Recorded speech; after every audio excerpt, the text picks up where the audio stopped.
Welcome back to the Winner's Circle. This is going to be episode number 2. We had our first eviction tonight, the first casualty. What's your initial thoughts? The Big Brother season has started. It's exciting. I feel horrible. Poor Travis. He had such promise. The kid had such promise, and he went home way too early. Didn't even get his hands in the game. He did, and it's unfortunate because there are a lot of people who have a lot of promise. Who knows what they would have become if they had some time. This happens every season, but unfortunately it's part of the game, and only one person ultimately will win the grand prize, and unfortunately it will not be Travis. No, it will not be Travis. I feel like that first week, it could be the smallest thing to cause the target to shift your way, and it didn't seem like this week was projecting him being the first one to go home. He was promised his safety right off the rip when Frenchie won that first part of the comp. He promised the safety to Travis, and then he talked to him again in the house, and I don't know. It went wrong quick, and I don't even think he was able to really grasp it. Nope. It comes at you fast, man. These weeks are like years in human life. Yeah. So for anyone who doesn't know who we are, I am Derek Levasseur. And I'm Cody Calafieri.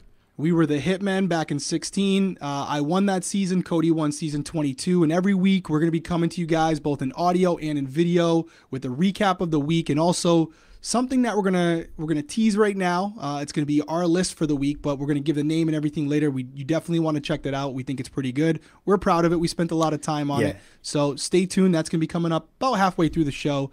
But each week we're gonna start from the beginning of the week, from the last episode, which is Frenchie's HOH. So Frenchie wins HOH.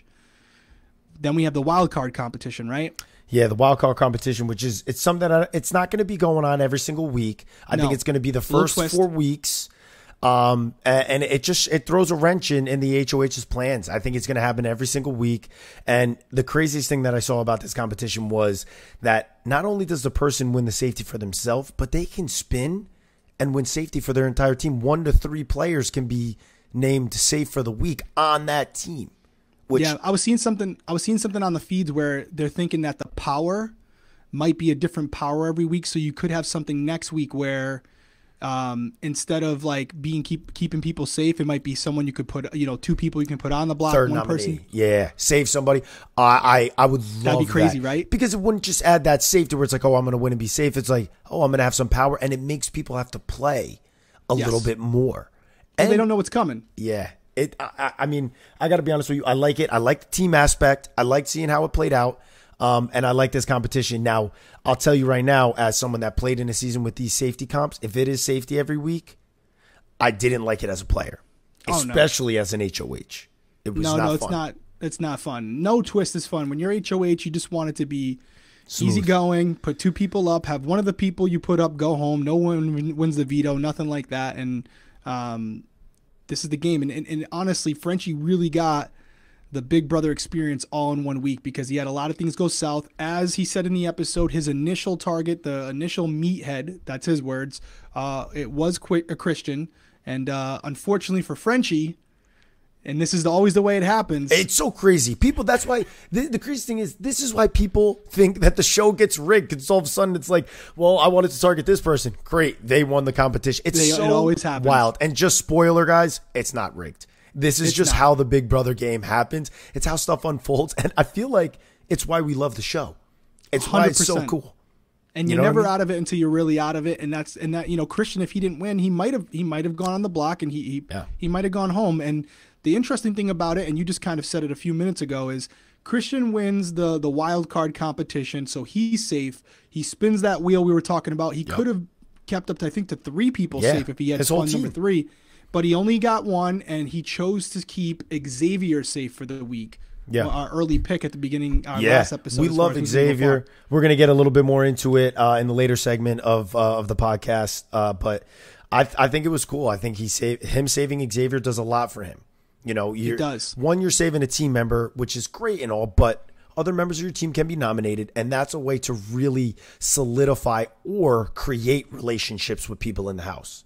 I think it's cool. And Xavier's definitely a good person to have a good relationship with. And for the most part, everyone likes Xavier. So nobody looks at that move and goes, why'd you save him? Right. Like he's, everyone, that's X. That's X. He's cool. You know what I mean? He's all right. That's a good save. The good thing about it, too, it kind of protects them a little bit, is you can only save people on your team.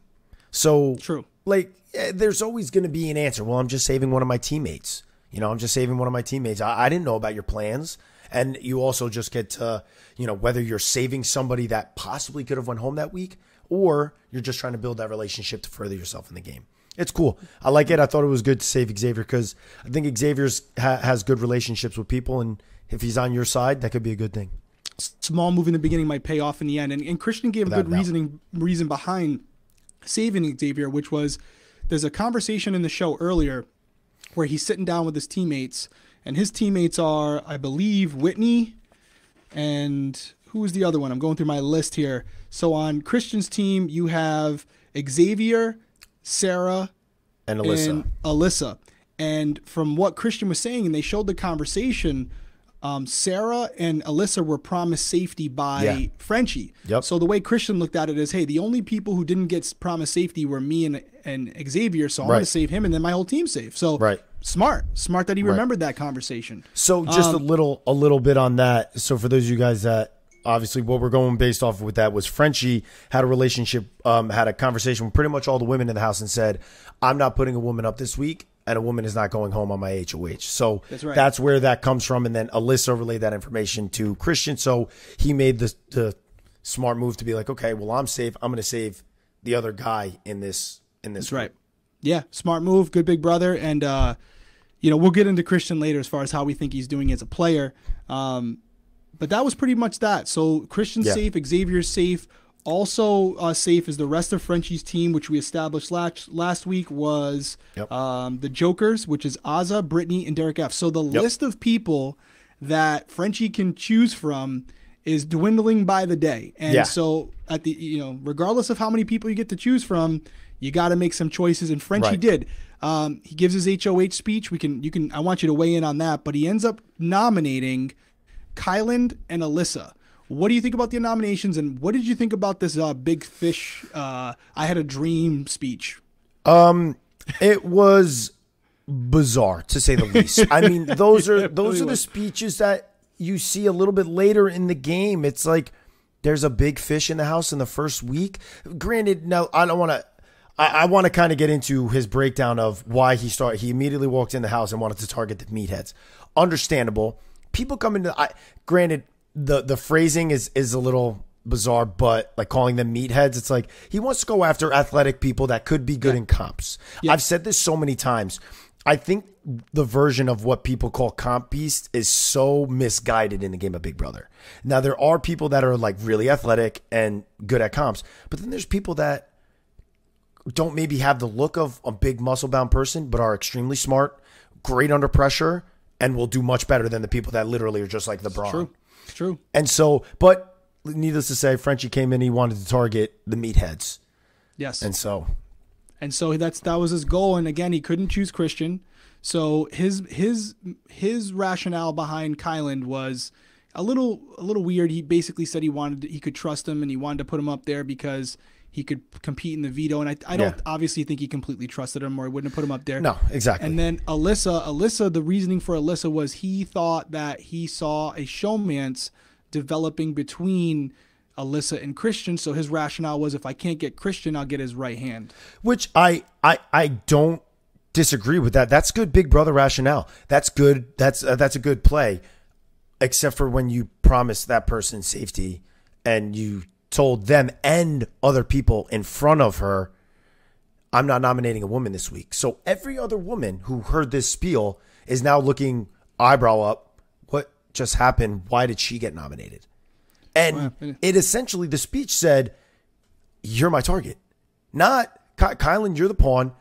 Alyssa, I'm going after a big fish, which isn't you. So now it makes everybody in the house go, okay, who's the other big fish? And it makes Alyssa go, okay, so I'm the target then. It was a lot.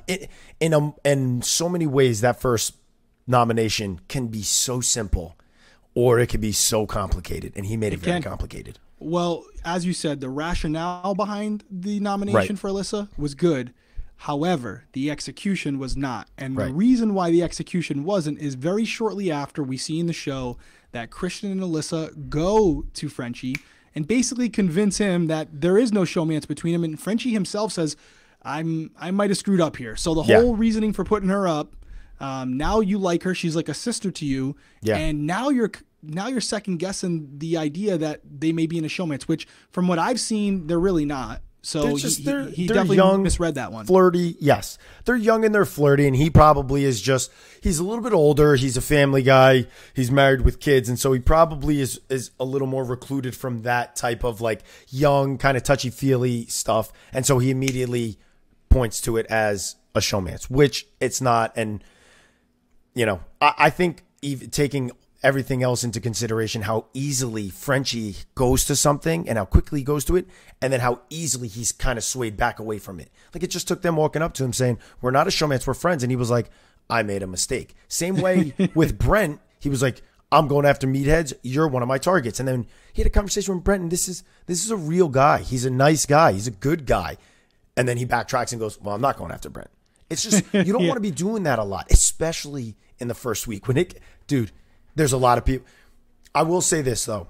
It's not necessarily the same because there aren't that many people to pick from. Because when you take away his team, that's 3 players off the table. You take away the 2, 5 people are off the block in the first week. That's like having to nominate deep in the game early on. Yeah. And so it is tough. It's tough. It's not easy.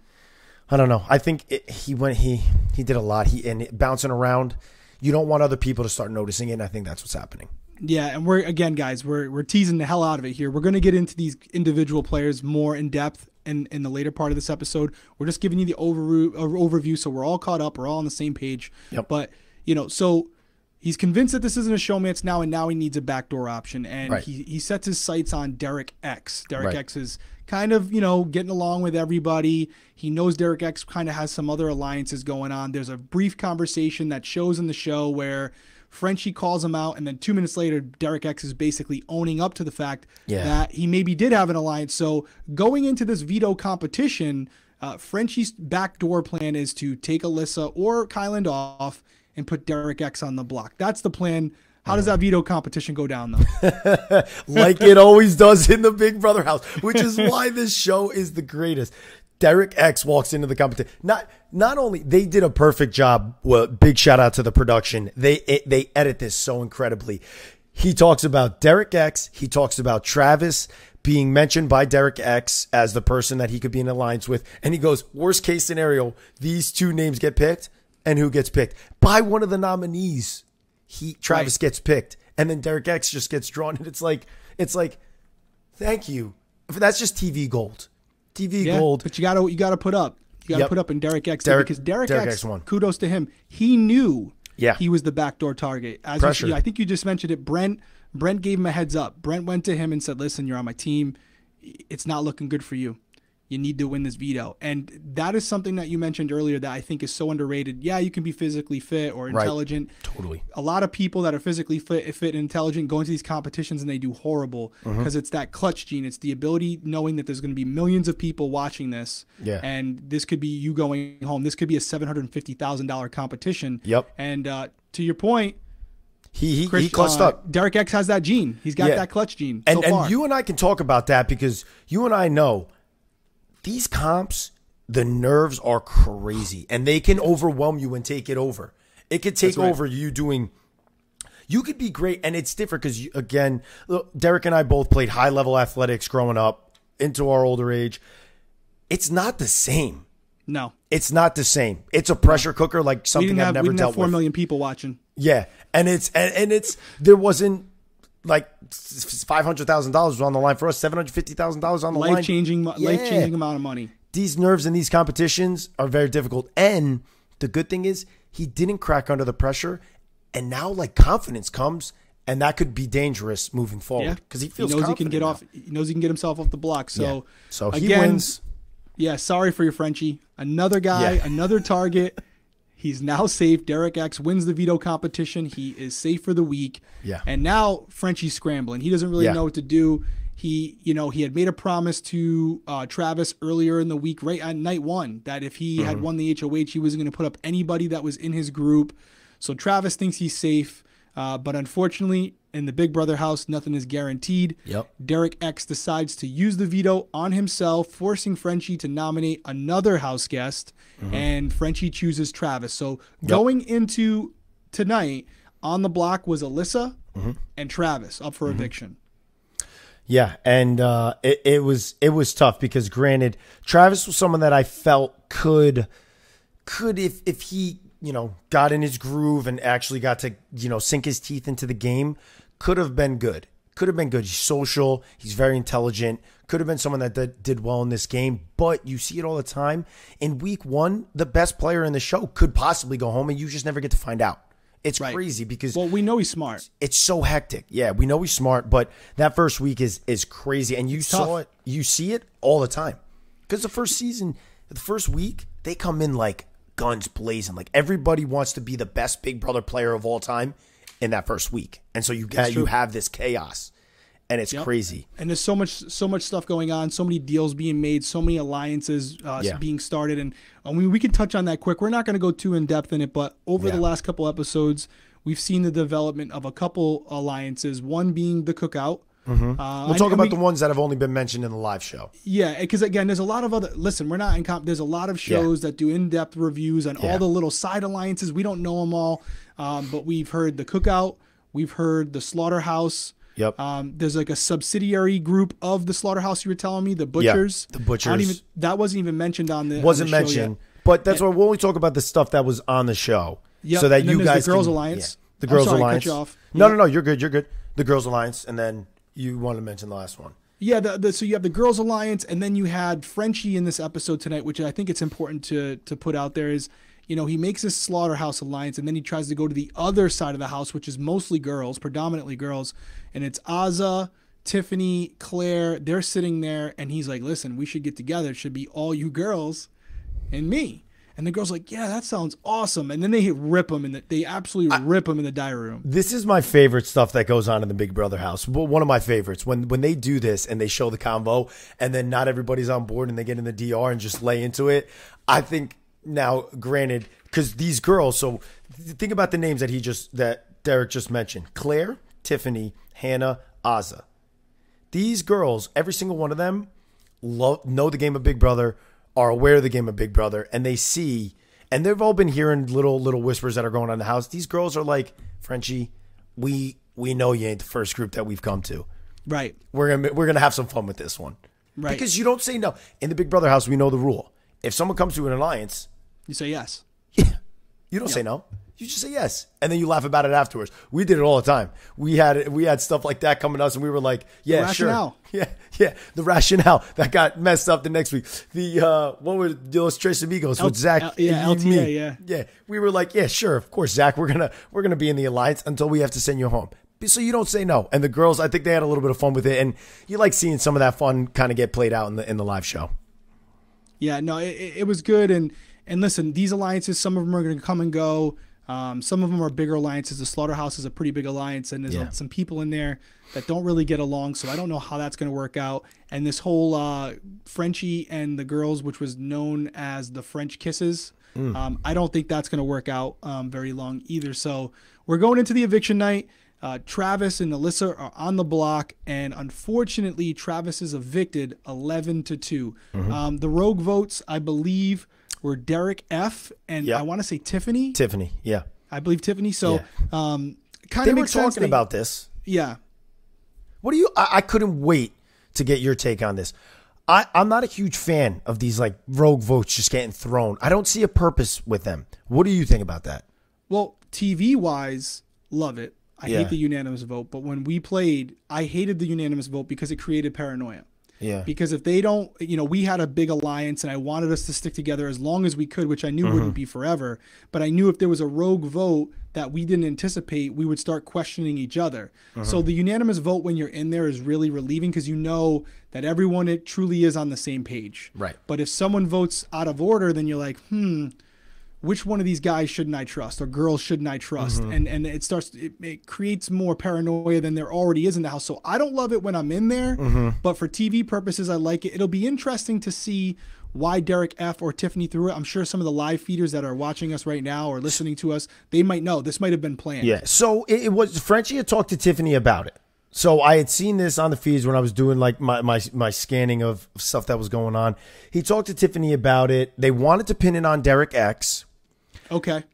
Now, I'm not 100% sure how Derek F got brought into this or why he did it or if he did it on his own. Because he could have been just rogue. Enzo did that on your season. That's what I was just going to say. Like Enzo was doing it for like fun. He was like, I'm just going to vote the other way just to, have some fun. And, that could be what Derek F is doing. I don't know if they talked about it.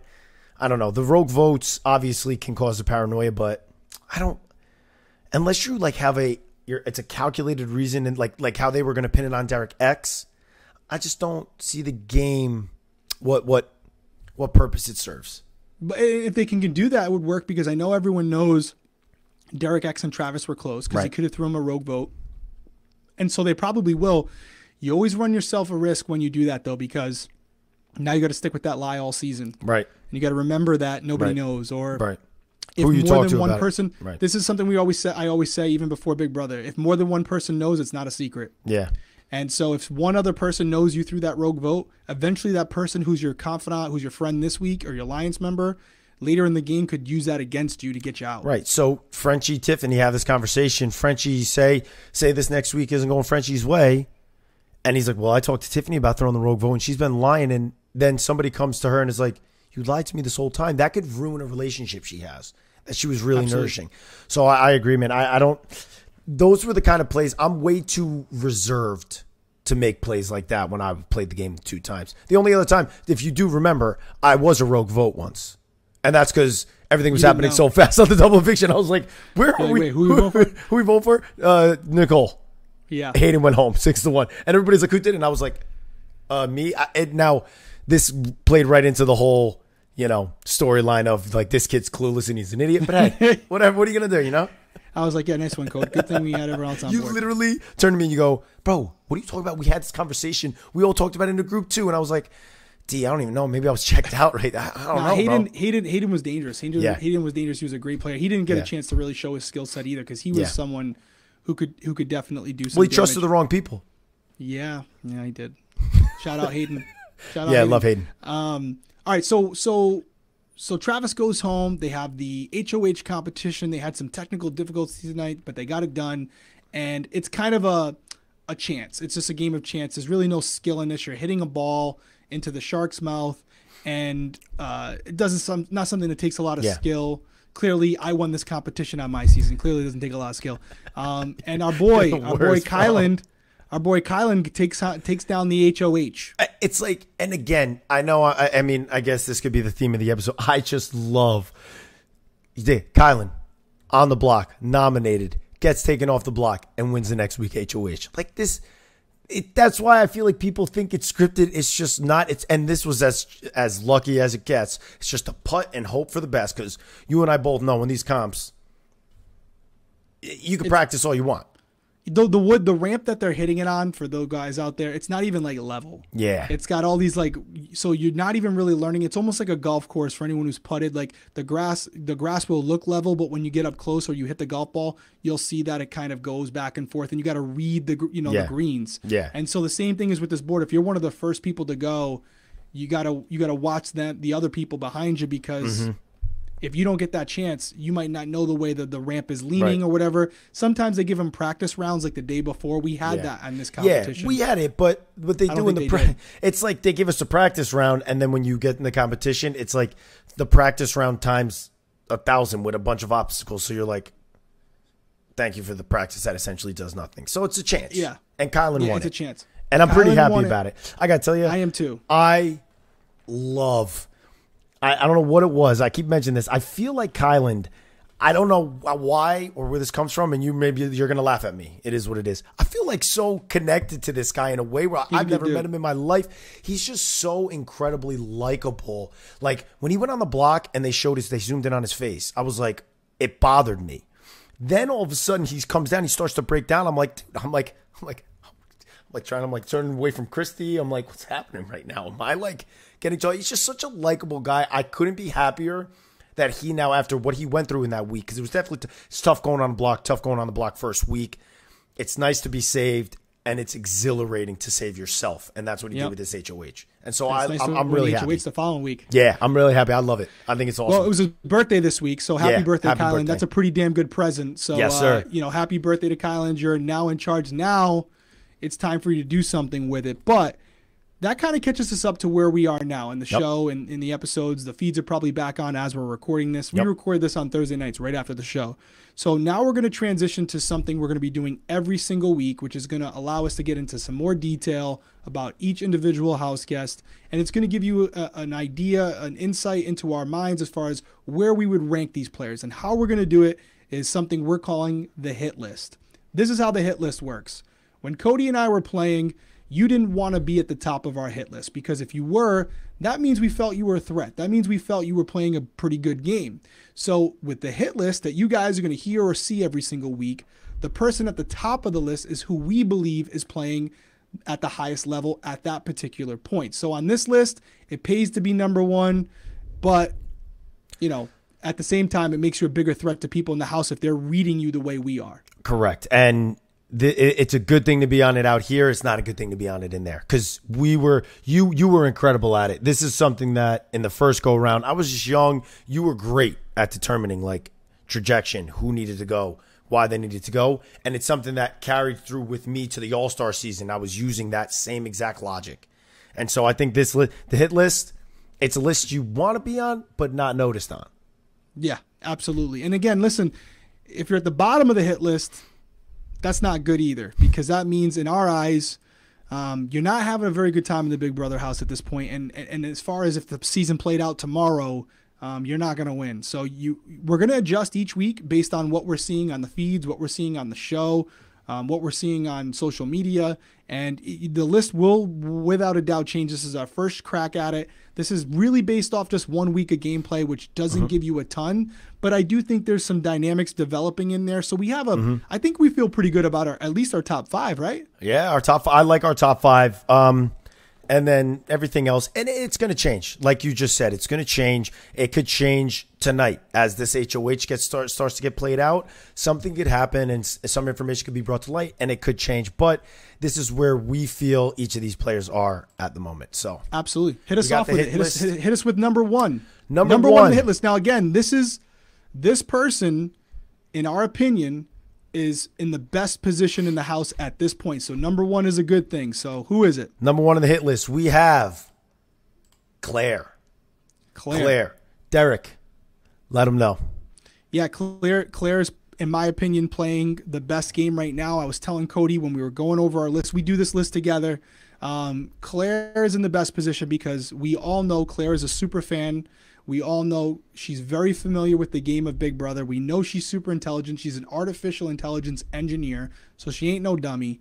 And what I'm noticing every time I tune into the feeds or even on the show, Claire's involved in a lot of important conversations, but she's never the one leading those conversations. And I always went in there with, you want to be part of the snake, but never the head of the snake. Because usually if two alliances are going to go after each other, they're going to go after the leader. So I always see her sitting there, absorbing information, giving some insight, some input here and there, but never being too overt. And I think based on her skill set, her level of intelligence, her knowledge of the game, coupled with the social game that she's displaying, at least up to this point, she is definitely in a position to go very deep in this game. I'd be shocked if Claire went home early. And right now, Claire just got put in a very good situation because even though she lost a teammate, one of her teammates just won the HOH. So she is now receiving safety for this whole week, which, like we say, guys, something that you want to understand as a viewer, a week in the house is like 2 to 3 weeks. Just in relation to the amount of conversations, what can happen, forming relationships, burning relationships. And so she's in a week right now that is crucial because she's on a team that's safe. She's not the one that's the HOH, so she doesn't get the blood on her hands from the nominations. And she gets to have these conversations where she's included in what Kylan's going to go through, hopefully, but also nourishing those relationships when you're not under pressure and nervous that you can possibly get put on the block. It's a good position to be in. Really good. And that definitely figured into the rest of our list tonight, as you will tell, because Claire, as you just said, she's safe for the week, and included being safe in that list is going to be Tiffany and Kylan, who obviously won HOH. Correct. Travis was also part of that team, but he went home. So I think we both feel confident about Claire. Yeah, she could go deep in the game. Why don't you hit him with number 2? You got something else for us? I was going to say also, I think that Claire in that veto comp would have finished in an instant. Oh yeah, she's gonna be a comp piece. You were talking about someone, I don't know how athletic she is yet, but when it comes to like puzzles or stuff like that, you don't have to run 100 laps or do 100 pull-ups. You don't have to be dominate it. Crazy athletic to be a comp piece in the house. Yeah. Which we've seen. And she might be. She might be. We don't know. We've seen it all the time. But I will say this: we have to see how she does under pressure. Correct. You know, she hasn't been under pressure yet. It's so early. So again, it could change a lot. We saw what happened with Frenchie with a little pressure. So. You know, he did good in those first couple competitions, and we'll get into Frenchie, but very interested to see what Claire does. She has the potential to be a really good player. Yeah. Number 2 on the hit list, we have Xavier, somebody that Derek and I initially started off. We were crushing on this guy a little bit. Good looking guy, nice smile, really athletic, going to be friendly with the guys, going to be friendly with the girls. And we're seeing it play out right in front of us in the show. A little bit behind the scenes stuff too. He's just in a lot of good alliances. He has a lot of good relationships, and a lot of people trust him, and like him. They don't fear him. And that's a good position to be in. He's included, like you said about Claire, in a lot of conversations, but he's not the guy that's like driving or talking over people or trying to push his opinion. And one thing I really liked that he did, he was talking to Frenchie. And he said to Frenchie, he like set the conversation up perfectly. And you could kind of tell where he's at and then how Frenchie reacted, kind of where Frenchie's at in the game. He talked to Frenchie, goes, listen, you know, you and me, how I feel about us. I want to go to the end of the game with you. And then he talked about, I don't think, you know, trying to get the veto to not be used and stir up the house would be good for you. I don't want you to blow up your game. And Frenchie reacted to him and said, are you threatening me? And he was just giving him like very good, like you could tell his game sense, his wheels are turning. Mm-hmm. And Frenchie just wasn't even hearing it. He took it as a threat to a guy that is talking very good. He's speaking very clearly about how he wants to relate to him, how he wants to work with him. And then let me help you here. And Frenchie just wasn't having it. But Xavier's a good one. I like Xavier a lot. He's good. He's a sounding board. I put out a tweet about that very conversation you're talking about. Because he basically I just said, if you want to know how you play Big Brother, watch the conversation with Xavier and Frenchie right now. That's how it's done, folks. Yeah. Because it really was. He could have chopped right back at him and barked at him and said, no, I'm not threatening you, but if you want it to be a threat, it can be. Yeah. But he's like, Frenchie, relax. Yeah. But, he's trying to be a sounding board for everyone. I saw him, Alyssa was breaking down in the episode. He's rubbing her back. Yeah. He's just kind of like the shoulder to cry on, the big brother, so to speak. Yeah. And that's what you want to be very early on. You want to establish a relationship that's deeper than game level, because it's a lot harder to nominate your friend than it is to nominate an alliance member. And he's trying to become friends basis and have these relationships based on something personal that will carry outside the house as opposed to just being game related. So I really like Xavier. Think he could go far. I think that was a great point you just made. You just made an absolutely incredible point about harder to nominate your friend. Yeah. Brilliant. Because a lot of people miss that when they go in the house. They think that, I'm going to form these alliances and this is what's going to carry me to the game. And then people turn on their alliance for their friends. That's right. And so, you and I had the best of both worlds. We were boys and we were in alliance. So it was perfect for us. But a lot of our conversations were about our family, not about the game. We talked very little about moves. We just said, hey, this is what we're doing this week. I remember the Caleb decision, which was super hard for us. It was one conversation on the hammock. And we were like, Victoria, Caleb are up there. What are we doing? And we're like, dude, Caleb's the only one that could beat us in the final comp, but I don't think he would. I said, yeah, but he has a better chance of Victoria. Like, yeah, he's got to go. And you were like, and we walked away. He's the guy. And that was it. But that's why we were able to have these conversations smoothly, because I knew so much, granted, I didn't know your profession, but I knew a lot about your family. None of that was fake. Nope, it was all real. And the conversation, we weren't talking about your job, like you weren't giving me a breakdown of it in detail. It was really we talked those very real little about convos. the Parks and Rec stuff. Yeah, it was the convos, and I think that was such a great point. Any future Big Brother listeners, make sure you hold on to that point that Derek just made. Yeah, try to build an emotional connection over a game-related connection, because a game-related anything, the excuse that someone will always make is it's Big Brother. Promises are made to be broken. As the famous Mike Boogie once said, you can bounce checks in this house. So, so it's one of those things where, if it's emotional, it's a lot harder to backstab a friend than it is to vote out an alliance member. Correct. But so I like Xavier in that spot. Again, we got to see a little bit more. There are some people that are catching on. Like, they see him as a person who is liked by everyone. That's the only thing that makes me nervous. Yes. We'll see how it goes. We'll see how it goes in the weeks to come. But we like him. And we are a little biased because we had him winning the game last week. So. You and me. Let's go. All right, that didn't. We will say this, people. Anybody that's listening, anybody that's watching. That's not what went into this. No, it's not. It's not. But I will say this. Future reference. I just thought about something. We're not going to do this over. But mark this, and this is for everybody out there too. You know what we should do in the future? We should do these in reverse order. We should have it so we start with whoever's last, and so that way they don't get to know who's number one. We just spoiled who's number one already. So we should start at the. Do you agree? You're looking at me like, dude, that is so right. How did we miss that? How did we miss that? Right? I was so hyped up about the name and the whole process of it and this segment that I got too excited. I played too hard too fast. I overlooked such a good point. You know what I mean? Like mental note. I'm like, man, we really we kind of gave away the show right there. And we're 30 minutes in. I mean, hey, what's the point to watch now? We're growing the same. Hey, you guys are growing with us, and I love that. We're here. We're out here learning. Hey, we're podcast professionals. Enjoy this week, because next week we will start with who's in last place and work our way up, so that you have to stick around to find out who we think's in the best position. But I think it is important to see who's in last. Yes, it is, and the reason why, because it could change, but we do have a little bit of insight for everyone. We're going to get there, so hit us with number 3, D. Hit us with number 3. Number 3, I really like this player so far, Azza. I really like Azza so far. Azza is playing a good game. Actually, I apologize. We changed the list. Spoiler, we changed the list. We did have Azza there at one spot, and then we started talking, and actually Cody convinced me of this, and I agree with him. So I kind of just spoiled our next one. We're batting 1,000 right now. We are actually doing incredible. Here's the thing: we're not giving away too much, but we're giving away a little bit, but not the whole cake. For people who are watching this, there was like 3 lists. Yeah, I kept writing them out. That's what I literally. If you guys were noticing, I looked. I kind of panicked. You may have seen it on my face. I was like, "That's not the next name that I got to uncensor." Oh God! And then I looked down. That's my boy. Though. He didn't correct me. He's like, "Well, we're just gonna roll with it." I want to roll with you, bro. I was about to go into editing mode. I was about to be like, "We will not mess this up." No. So the next one up is, as Cody said, it's going to be Brent.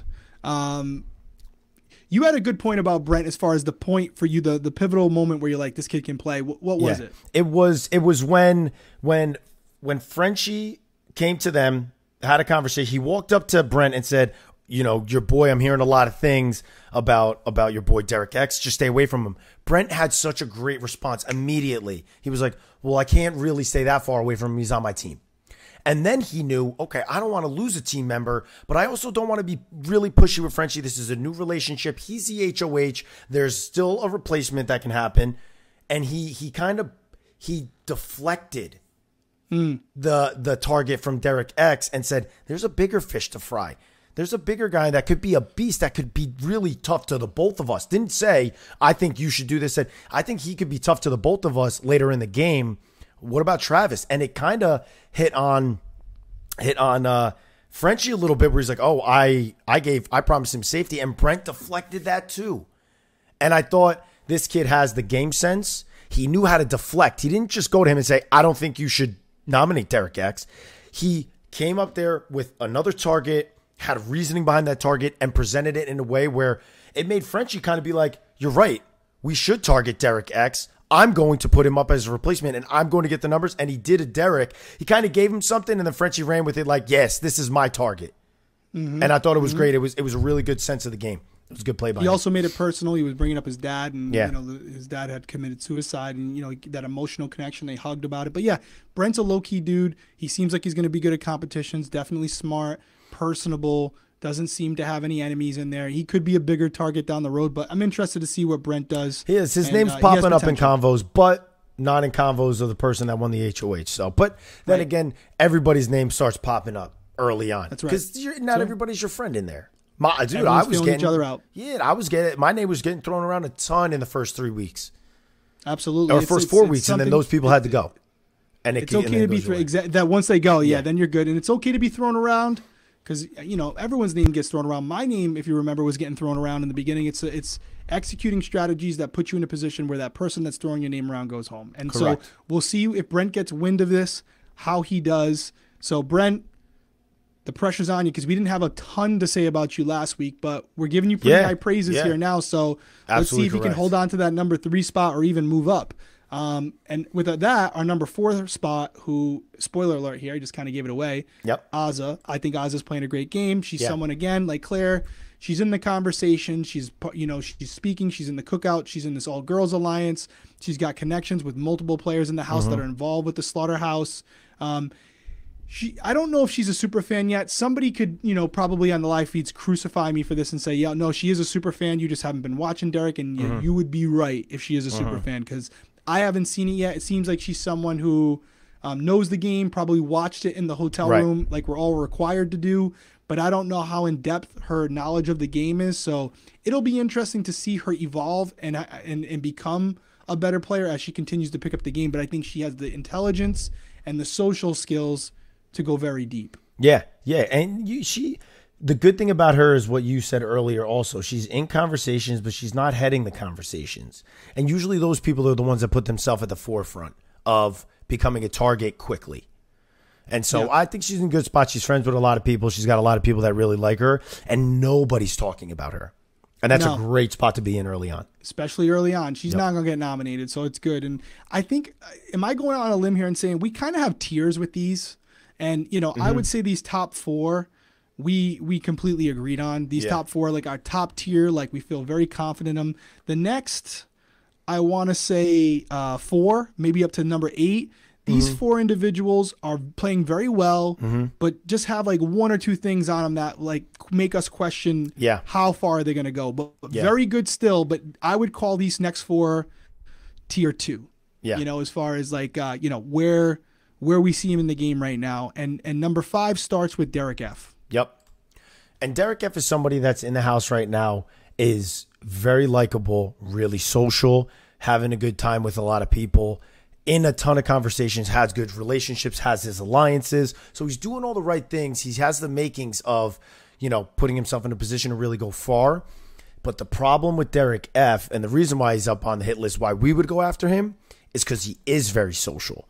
And he's friendly with a lot of people. And that's somebody that, if you can notice it early, is not someone you want too far in the game. Because social, friends with a lot of people, turns to power, can get in people's ear, can convince people, or if they get far enough, can get votes. So, and that's kind of where we are on Derek, because we don't think people are looking at him, as like this big threat. Right. But like you just said, his personality, his ability to blend with everyone. We don't know how the house is going to view people in there, and social skills could be something that's a big threat to everyone in the house, and anyone who gets close with everyone may go home early. We don't know yet. It's so early. There hasn't really been a tone set for this house. First week was kind of all over the place with Frenchie's HOH. We're going to get into it. There was really no rhyme or reason. Yeah. It was just who's the biggest, most muscular guy. That's who's going essentially. Home. So Derek F has a lot of potential. He definitely has the clutch gene. For anyone who doesn't know, his father was Joe Frazier, one of the best boxers of all time. So there's no doubt in my mind that he has something in him that's just a little different than most people because of who his father was. But where he's going to end up, he's playing the back role right now. Is he going to become someone who's more vocal as the game goes on? Time will tell. Yeah, so there was a conversation that Derek F was having, and he kind of heard that there's an all-girl alliance going. I think Tiffany tipped him off to it. And he said something that I was like, okay, because you could roll with that 1 or 2 ways. You could be like, okay, wow, that's messed up. That's really annoying me. I'm going to go run around to everybody. He didn't do it in the sense of like, I feel mad that I'm excluded. He goes, okay, now I know who I need to target. If the all girls alliance is going to be looking out for each other, I'm going to make sure I target a girl, because if they're going to look out for each other, that means I will be a target. So he's finding who targets are on a game sense, not just like, oh, I'm going to target you because you said this, or I'm going to target you because you didn't include me in this. He's like, okay, I'm going to find which people I need to target, how it relates to the game of Big Brother, and how he can benefit himself going further. So he's smart. I like Derek, and I think he could be a good player. I do too, and I think our next person could be a good player. Tiffany. Yeah. Tiffany's someone that Cody and I, out of everybody on this list, she was the one we struggled with the most because she has the skill set. But you made great points about it, so. Yeah, she has social awareness. She's super smart. She's there for her family, which is a motivation that is like no other. I can attest to that when you're playing for someone that you love even more than yourself. Yep. My one concern with Tiffany, and it's super early, is that, especially on the show, whenever there's a conversation, like with the French kisses, or, there was a conversation with Travis, between Travis, Tiffany, I believe it was Brent, and maybe not Brent, but Kyland, her team, whatever their team was, Travis, Kyland, who else was on that team? It's Travis, Kyland, I have Claire. it right here. Claire. Travis, Kyland, right? Claire, Tiffany. When they're having their conversations, Tiffany was telling Travis what he needed to go upstairs and say. She was kind of leading the conversation with French kisses where she was like, oh, yeah, we could do this together. And even Claire was like, no, we don't trust him. We don't want to do that. That's what she was saying in the diary room. So I hope that it's kind of the point I made earlier about Claire, where she's in the conversations but not leading them, not carrying them. I feel like Tiffany might be carrying the conversation a little too much right now, and eventually she could be viewed as a top player, which could end up her on the block. And it'll be interesting to see if she does go on the block, or if her name is thrown out, how she reacts to that. That's when you can really tell how far someone can go in the game. Right. And the thing about talking a lot and being the head of those conversations, you almost get comfortable doing it. And that's not a good thing, because then all of a sudden you may feel comfortable enough to be telling an HOH what they need to be doing. And some HOHs take that very poorly and are like, why is she like pressing the envelope on me about this? And it could rub people the wrong way, which could then result her being targeted by certain people. So, but she has the skills. Yeah, she has the skills. And the thing that I do like is she is aware in the game. Like, I like because she's got that mom sense. Like, moms just have this sense. That intuition. She's, like you said, she's raising a young man. He's not like a baby. And so she's seen when somebody's like BSing a little bit, because we all did it when we were younger. Yep. And so she has that like mom sense. You know what I mean? And in the Big Brother, that's a good thing. No, it is. It is. Hit us with number 7. Number 7, we have. Hold on, I got to make sure. No, I got to make sure that I can uncensor it. Kyland. Our boy. Our birthday boy, Kyland. Birthday boy. Happy birthday, Kyland.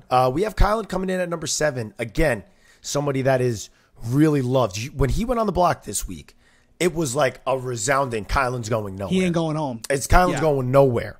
Yes. And everyone loves him. That's good.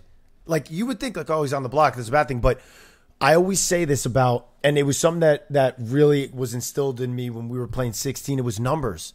The game is about numbers. And Kyland, we just learned, has a lot of numbers. And a lot of people that are willing to be like, they like him. Right away, I'm not voting him out. And so that's a good thing, because then people start noticing that. They're like, well, I'm going to put him on the block. I could piss people off, and I won't even get him out, and I'm creating an enemy with him. So yeah, no, he could go very far. Everyone likes him. You saw that from the birthday party segment tonight.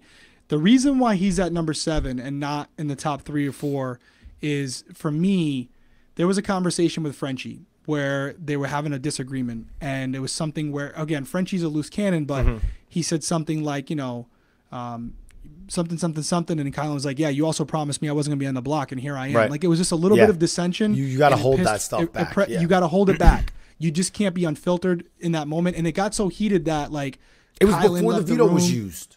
Yes. Kylan left the room. It was like he got a little loose for a minute there, and that's not good. And there's also something, and I don't know exactly what it is, and I know the feedsters definitely do, because Derek X was talking about it to Frenchie and Xavier after Kylan left the room. And he was saying that Kylan explained to him that when having conversations, he has something where it takes him a little bit longer to process the conversation. And so he pauses when he speaks. Okay. Before it, I haven't caught it yet, but this is what Derek X was saving to Frenchie. It was some type of learning thing where he has to take an extra second to process, and he doesn't like being cut off when he's pausing. This is what Derek X was saying. So I don't know if that's going to play a factor. You definitely want to be quick thinking in there. But overall, I think he's winning everyone over with his natural personality. We love Kylan, and that's what you said earlier. We think he's great. It's just going to be a matter of him getting that he seems like he's a lovely person, but now he's got to have that cutthroat mentality too, but he's got to be able to compartmentalize it and not voice everything that he thinks, because once you say it, you can't take it back. And the reality is, although I don't think Frenchie is a threat to his game, if it were someone who was, they're going to remember that you said that, even if you come back and apologize, which Kylan did. Yeah. But you got to be careful. Yeah, because in that moment, and there was no telling how it was going to go. It essentially ended up getting de-escalated by, I think it was Xavier, which is, again, another one. He's and Derek X. He's always there. But Kylan, it's like you want to keep those to yourself for the reason that you just said. People don't forget stuff. And so you take those and then you remember it. Go, okay, remember he did promise me safety, and maybe that gets dropped to somebody else where you don't have to be the one to target him, but you could get somebody else to do it. Granted, he now is the HOH, so he could do it himself, but this is going to be interesting to see how he does this. That was the one thing that in 16, remember, I was really, because I was young, I was really like hot tempered on situations that I didn't like what happened, or I didn't like it, and I really wanted to blow up, and you were like, dude, you need to relax. And I had to do that like crazy in the All-Star season. Because you don't want somebody, you want to smile at somebody and make them feel like there's no way I'm going to target you, while you're literally getting everybody to rally up to be like, either I'm going to do it or you're going to do it. And so that's why you want to not have those moments, which is why Kylan slipped. But also he's up because he is now the HOH, so he has all the power this week. He's got some opportunities to make some big moves in the game that could affect him long term. Rounding out our tier number 2 at number 8. And again, I got to preface this. These last 3 that we've just talked about, so, these last 4, Derek F., Tiffany, Kylan, and this next person, they could be kind of in different spots depending on what you value. So that's why I wanted to qualify by saying tiers. But our next person who we feel very good about is Hannah.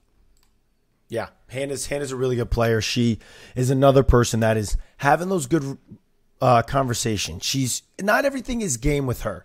There's personal conversations that she's having. She's connecting with people, and that's very important in this early stage. That was what was so crucial when I'm playing.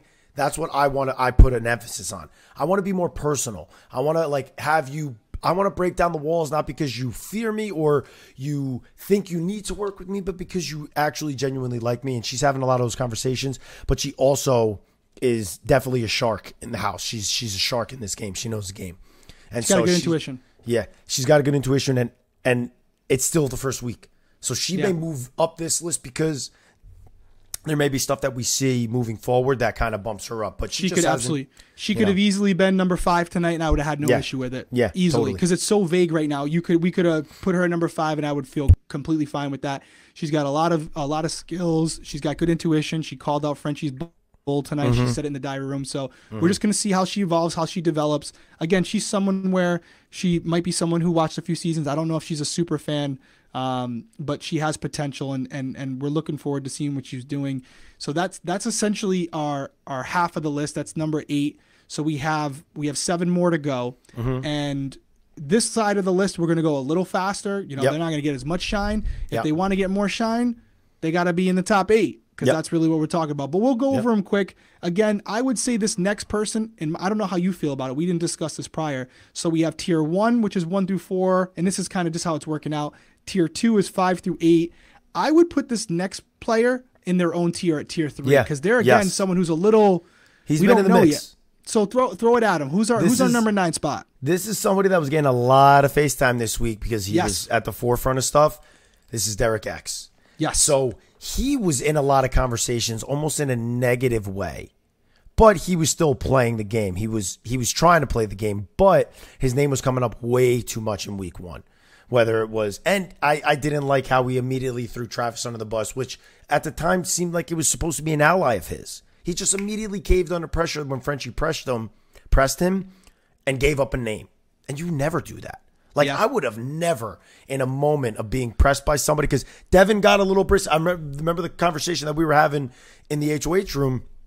I kind of said, had words with Devin, and if he ever pressed me about people that he thought, oh, you're working with, I would have never mentioned your name, not on my dying day in the Big Brother house. Yeah, so you don't do that. He rolled quick. Yeah, you don't want to do that because you may save yourself, but it's a short-sighted play because your power is in your numbers, and you just made an ally go home.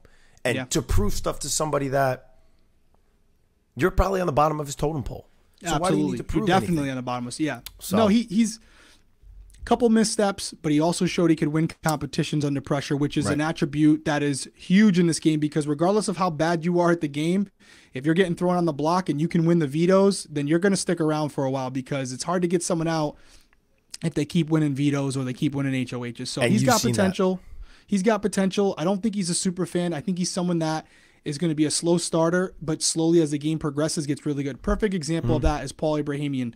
Yeah. You know, he's someone who never watched the game before. Yeah. He's one of the better players to ever play, but he learned the game as he was going. Yeah. He went from being someone who didn't know the game to by the end, he had a really good hold on it. And on 18, he was like on the block and getting targeted and in a lot of conversations. And then next thing you know, he's sitting in the final two with a good chance to win. He was getting votes. Someone who probably never watched the show beforehand. So he's a good example. Okay, so that's number 9. The next 4, and we talked about this, the next 4 are our tier 4.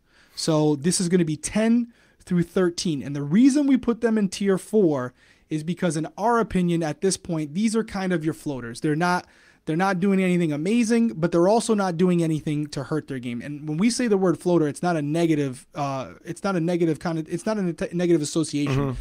This is not a bad place to be in this early in the game. That's what I was going to say. It's the week 1. It's week 1. And so they might not just not be getting a lot of TV time. Maybe I'm not watching enough feeds, but ultimately these 4 people are kind of like tier 2 where they're interchangeable for us in a lot of ways. Totally. So you could put them in any... just route them all up? You want me to just put them all up?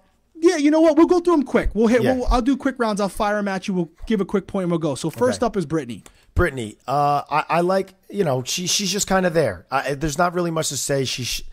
There's things that I think she may end up stepping up and being a person that talks a lot, but she's not doing anything right now. And that's because in a chaotic week that was just going on right now, it's good to just kind of sit back and let chaos happen because you're not bringing yourself to the forefront. So the only problem with this tier of people is they could be an easy nominee because they're not somebody that's really locked in tight with a group. They're not somebody that's really being, been like in a lot of conversations, maybe not a lot really like personal with a lot of people. So that's why we have them in this tier because I could see Brittany getting nominated just because it's like, well, I haven't had a lot of conversation with you.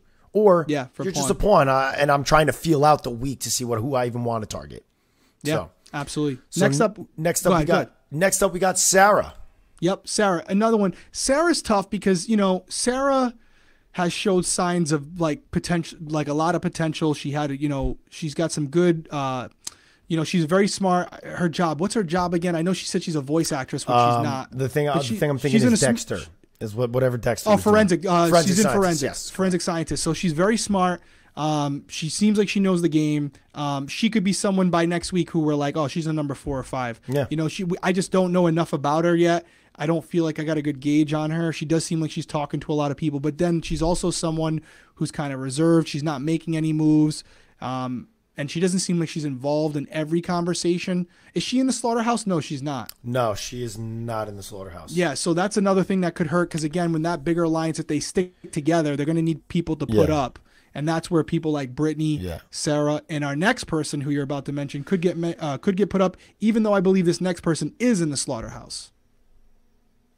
Yes, is in the slaughterhouse. Okay. But then again, we just saw the slaughterhouse was created. 2 of the slaughterhouse members were nominated by one of them, and this was the target of a slaughterhouse member. So that created the slaughterhouse. So valid point. Who knows? But we have Christian coming in, and Christian is somebody. He won the competition. He was it was good. Not a lot of only 3 people competed, but Christian's also was getting targeted. Was viewed as in a showmance with Alyssa. Now could be just an easy nominee. And that's why we have him lower on the list. Not to say Christian isn't a good player, but just he seems like somebody that could easily be nominated. And that's not a good position. Easily nominated. And my other thing is his motivation. I feel like he's there to have fun, to flirt, to get some TV time. And I don't think he's really concerned about winning. I don't think it means everything to him. When I was there, or nothing. But let me tell you, worth it. You're 100% right because my first time, that's why, like I say, getting to the final 2 was a win for me. That's the difference between how you played and then the second time I played. It was that. It was not. It was a job. This wasn't. I was not going to have fun. I was not going for TV time. And I think Christian is kind of because we were the same age. I was young. I was 22. We're very similar in age in his sense when he played in my first time, and I can connect with that. And I think it's a good point because it's different. It's like you made this analogy when we were talking about the UFC fight. It's like put two dogs in a pen, put two dogs in a pen, and the dog that hasn't eaten for a month is going to get that piece of meat if you throw it in over the dog that's been eating filet mignon 3 nights a week. Yeah. We're talking about Conor McGregor and being a billionaire and how he doesn't have that drive anymore. And you think about Christian is he's changing his hair, he's doing all this goofy stuff. And for me, like I changed my appearance. I was doing goofy stuff too, but it was all to just build relationships. With a purpose. A big purpose. It was all just to I love feel that more, segment. That was badass. Yeah, I mean, you guys were so much younger. I was trying to be more like you guys. So there was a reason where I think this is just who Christian is. Yeah. That could end up benefiting him. But I think while he's being goofy and putting his hair in buns and stuff, it's fun and he's a cool kid, the game could pass him by. And by the time you realize he's playing, these alliances are already solidified. And then, so like you said, he becomes someone who can go. Correct.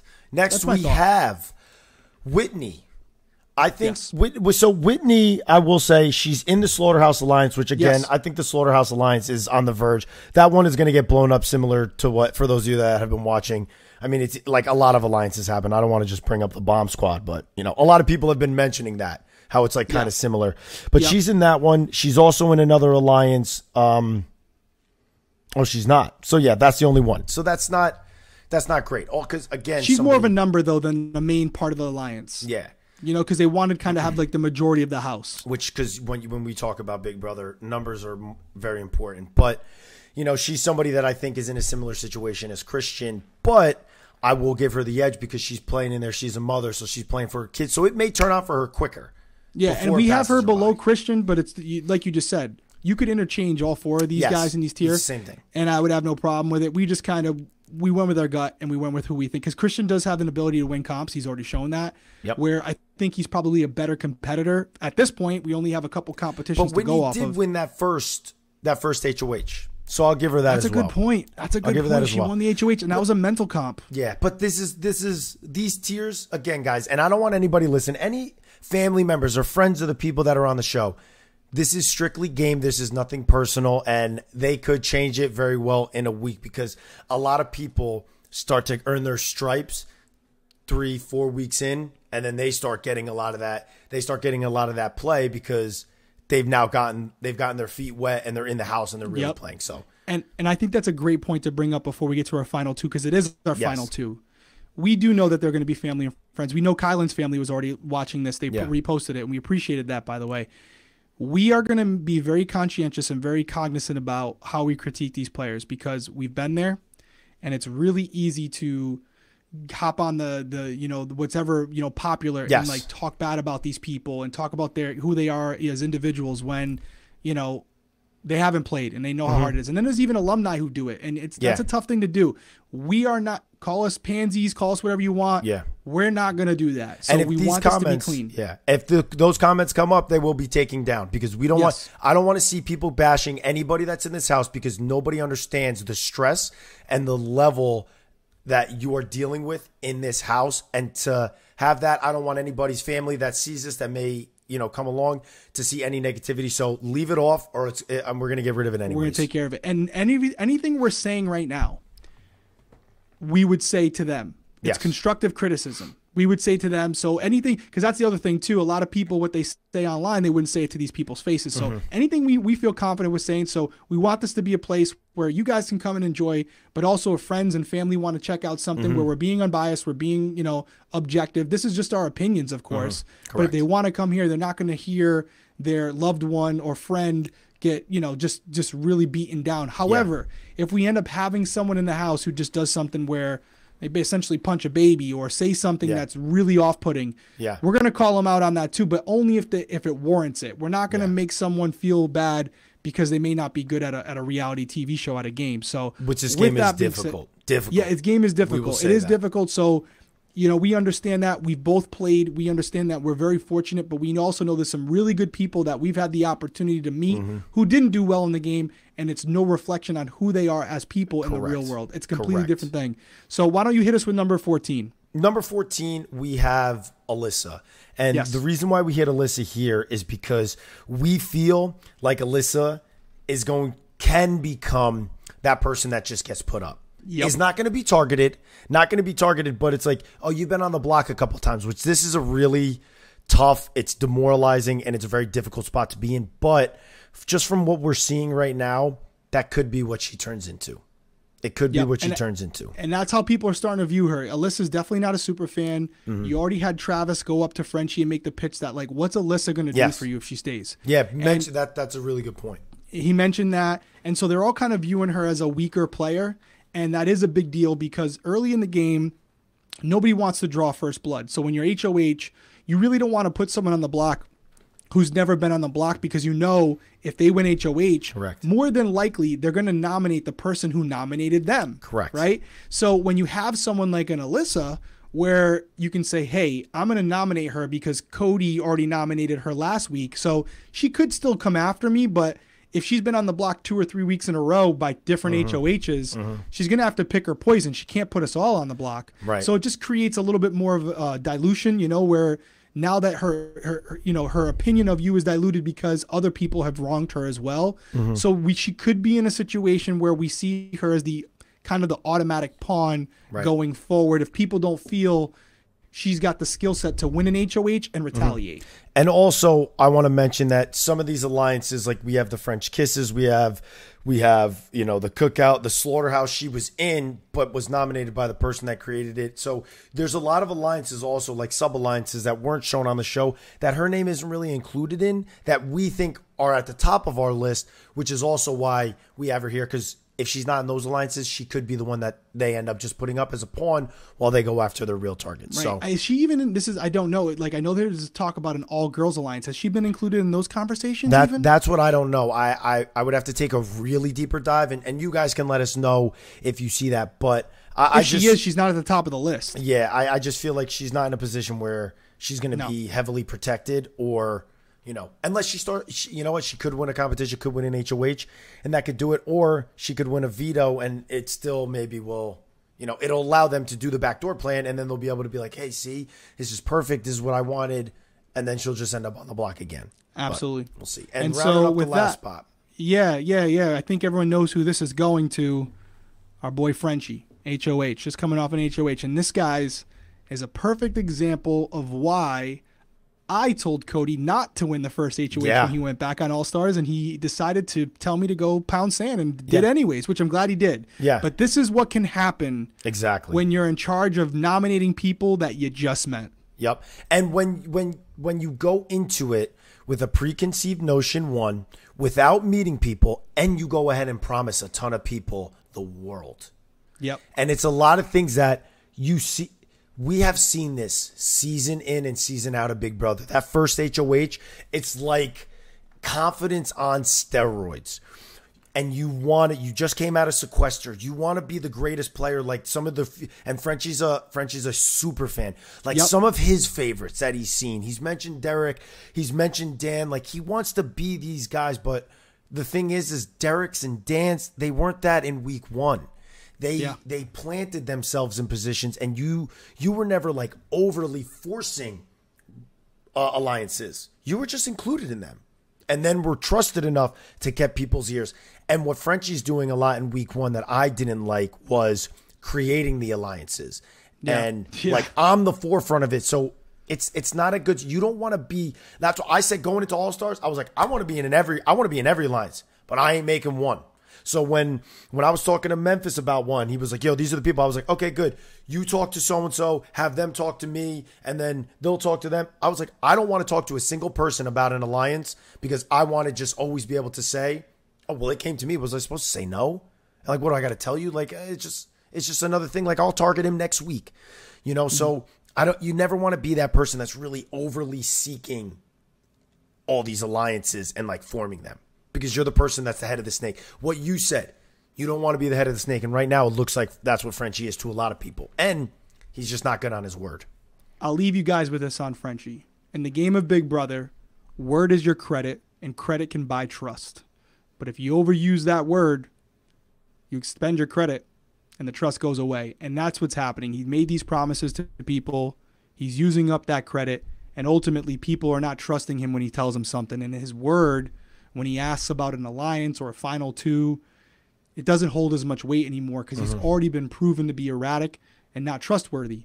And we're going to get into it more. I'm sure it's going to be on this week's episode. But even tonight during the live eviction, Julie brought up that right before the live show, Travis was calling Frenchie out for making promises that he didn't keep. And you might say, well, that's not that important. Travis isn't there anymore. But don't forget, everyone that Travis was saying that to, also, some of them, many of them, have deals with Frenchie. Brent has a final 2. Derek F has a final 2. Yep. He's made alliances with the girls at the Slaughterhouse. So now all those people might not say anything, but they're going, wow, I can't say this out loud. But what Travis is saying, he did exactly to me, so I know he's telling the truth. Yep. I'm going to put that little note in my pocket, and Frenchie's losing credibility. So Frenchie had a bad week this week. Not saying you can't recover from it. But you can. But correct. You but always you can. Although I will say this, and I may be wrong in the statistic, I think you were the first person to ever win the first HOH and win Big Brother, right? No, anybody Mickey else did done it that? on 21. Who did it? Mickey. Okay, well then I'm just completely wrong. You did it right the season before. But I don't think it's been done often. I don't think it's been done often, and it's not For something this that reason. Because this happens. This happens a lot. It's not in Frenchie's easy. defense, in Frenchie's defense, trying to pick people that you can trust in day 70, day 80, and you know who you're going to put on the block now, on day 2 or 4 or 3, that's tough. And that's why in most cases you were in a little different spot. You were on All-Stars. You knew these people for the most part. Yep. So, you know, that helped you. That definitely helped you because you didn't need a week to learn who they were. Yeah, we're familiar. Yeah. I've seen their seasons. I've seen because we were both fans of the show, so I wasn't completely oblivious to people. But there were people no brainer that you weren't going to put up. You weren't going to put up like a Nicole Franzel from our season 16. You knew who she was. You played 100 days with her. No way she's going on the block. You know. And the other thing is week 1, I never formed and smashed down a name and said, "Stamp it. This is the alliance." And that was not created in week 1. No. So it's fast to do it. It's quick to do it. And this is what you see happening. And you see how it blows up. And Frenchie got paranoid and it got the best of him. And he had a really bad week. But depending on what happens this week, he could be able to kind of go back into the shadows. Who knows? You're a big target one week and then something happens in the house. There's a blow up, an argument. Yep. And all of a sudden, if he decides, which I don't think he's capable of yet. He hasn't shown it yet, but capable of being quiet and just letting other people step on their own toes. I don't know if he has that in him. He can't. He doesn't shut up. People tend to put their foot in their mouth. Yeah. He's constantly doing that. Somebody else could do it, and they could put their foot in their mouth, and then he could be coming off smelling like roses. He needs to go back he needs to take this week to just do nothing, let the nominations play out. If he's on the block, he's got to try to get himself off, but don't overreact. Don't try to prevent something before it happens. But I want to leave you with the last thought here. On that note, we have Kylan as HOH. What are your predictions for the week? We will be back for the live eviction on Thursday. We'll record it. It'll come out Friday. But tell me, how do you see this week playing out? Oh, this is so I could see now. So we have Kylan's team is Tiffany and Claire. Obviously, they're safe, so they're not on the table. That's right. We have Kylan in the cookout, which is Xavier, which is cookout is Azza, Derek F, Xavier, Tiffany. So most likely we're going to take them off the table. So it really depends. I could see easily maybe not going after Frenchie immediately, but him being a backdoor option. Because I think some people are already talking about it. Like Tiffany talks about it. I think Tiffany has Kylan's ear pretty well. And I think she's already been mentioning like this guy Frenchie, it's a lot. He's got to go. Don't forget, Derek X ain't going on the block either. Yeah.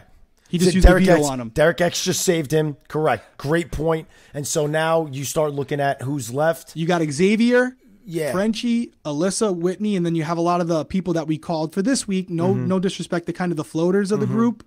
It could be any of them that go up early, and then a backdoor plan could happen. Yeah, because I see Alyssa going on the block again at some point, if I'm being honest. I don't think he's too. So my thing about Alyssa, he's way too nice of a guy. I don't think he would do. I don't think his heart could do it.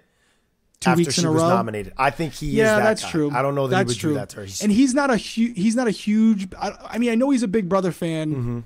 I don't know if he's a super fan where he's watched all the seasons, but again, for the reason I just said, diluting, the blood on your hands, right? It would be a good reason to put her up. But you're right. His heart might be bigger than the game at this point. So maybe he goes with someone new. And I do agree with you. I think in the back of his mind, he would have no problem seeing Frenchie go home this week. Correct. Because Frenchie has broke his word. He had that situation happen. But we'll see. I am really excited to get back here, guys, next week and see how week 2 played out. Absolutely. So we appreciate you guys coming in, checking out the Winner Circle. The numbers were great last week, even better than we expected. If you like this video and you're on YouTube, please like, comment, subscribe, hit the notification bell. That's the only way you're going to be notified when the new episode gets released. It'll most likely come out on Saturdays. And you definitely want to hit the notification because we do have a little bit of an announcement right now. We're really pumped about it. Yep. CBS was nice enough to add us to the media list. Yep. So we will be interviewing at least all the pre-jurors tomorrow. So we're going to interview each house guest as they get evicted the day after. We have a steady time slot every week. And for that, we're immediately, once we finish recording it, we're going to put it on audio and we're going to put it on YouTube. So by tomorrow afternoon, the interview with the first evicted house guest, Travis, will be up. So we want to thank CBS. We want to thank Big Brother for being willing to add the Winner's Circle to that list because we know it's short. And we're going to do our best to get the content out to you guys. And again, we really do appreciate the support. Yeah. Any final words, Code? Yeah, guys, if you guys are liking what you hear, please give us a 5-star rating on whatever podcast platform you listen to. Absolutely. And share with your friends, guys. This is a fun forum that I think Derek and I are really trying to, extend and try to have some fun here with all you guys. So comment, let us know what you guys think. Let us know some stuff you guys want to touch on. And also feel free to disagree and let us know what your opinions are. You see the hit list. It's right here. If you guys don't agree and you think there are other people that are in a better positions, let us know and give us your reason. Maybe we'll talk about it next week. Could influence our decision. You heard the man. We'll see you guys next week. Thank you for joining the Winner Circle. We'll see you Friday.